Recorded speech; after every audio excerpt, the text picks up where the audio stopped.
Now, let's get practical. What does telling no one actually mean? It doesn't mean lying. It doesn't mean pretending to be broke. It means not volunteering information that can be used against you. It means keeping your financial progress on a need-to-know basis. It means answering vaguely when necessary. It means setting boundaries without over-explaining. For example, how much do you have saved? You don't need to answer that. You can say, I'm working on it. Simple, true, non-specific. How much did that cost? You can say, I got a good deal. Again, no details, no numbers, no unnecessary exposure. Because once numbers enter the conversation, comparisons begin. And comparisons never end well. Let's talk about lifestyle. One of the biggest mistakes people make after building savings is upgrading too quickly. New car, better apartment, more expensive habits. And here's the twist. It's not always for themselves. It's often for others, to signal success, to prove progress, to match expectations. But every upgrade raises your baseline, and once your baseline rises, it's hard to go back. So now, not only do people know you have money, they can see it. And visibility amplifies everything we've been talking about. This is where quiet wealth becomes powerful, living below your means, keeping things simple, avoiding unnecessary display, not because you can't afford more, but because you understand the long game.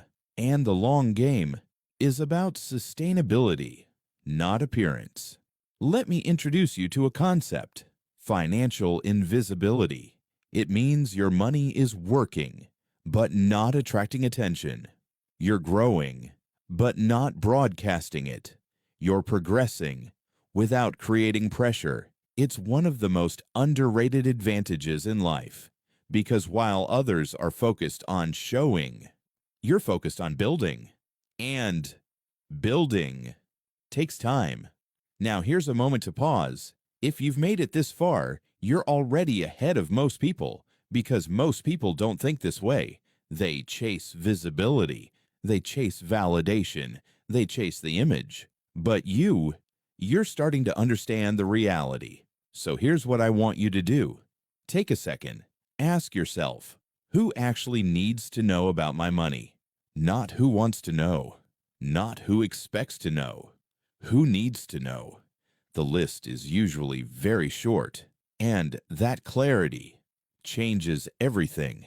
Now, before we continue, if this is resonating with you, if you're seeing things differently already, make sure you stay till the end, because the next part might completely change how you move.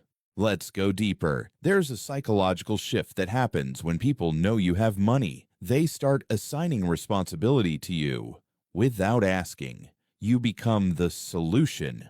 Group trip short on funds? Ask him. Someone in trouble? He can help. Unexpected expense?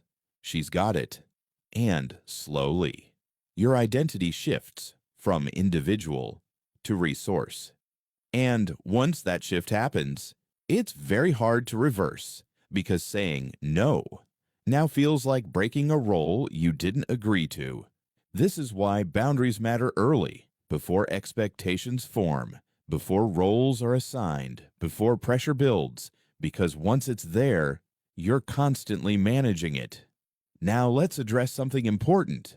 Helping people is not wrong. Supporting others is not wrong. Being generous is not wrong. But doing it from pressure, from expectation, from guilt is a problem, because it's not sustainable, and eventually it leads to resentment. You start feeling used, drained, frustrated, not because people are evil, but because the system you allowed was flawed. And it started with information. Now here's another retention point. Pay attention to this. There are 3 types of people when it comes to your money. 1, those who genuinely support you. 2, those who benefit from you. 3, those who compare themselves to you.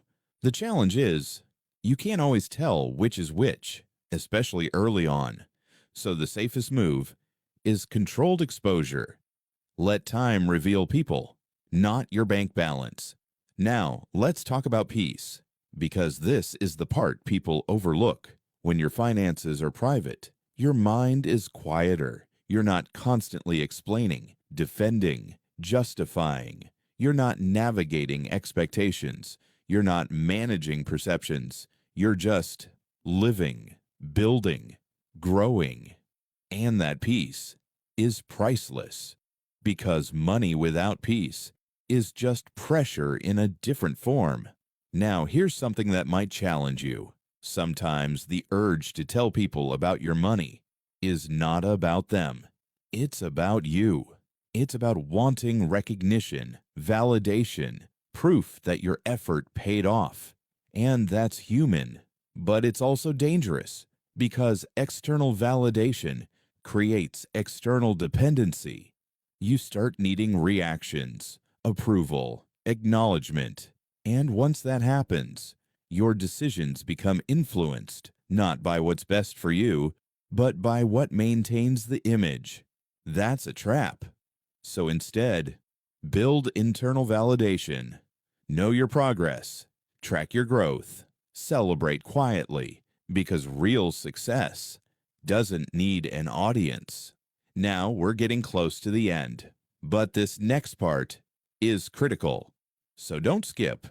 There will be moments where staying silent feels uncomfortable, where people ask direct questions, where situations test your boundaries. And in those moments, you have to choose comfort now or control later. Because every time you overshare, you trade a little bit of control. And control is what keeps your money safe. So here's the rule: simple, clear, powerful. If sharing your financial information doesn't serve a clear purpose, don't share it.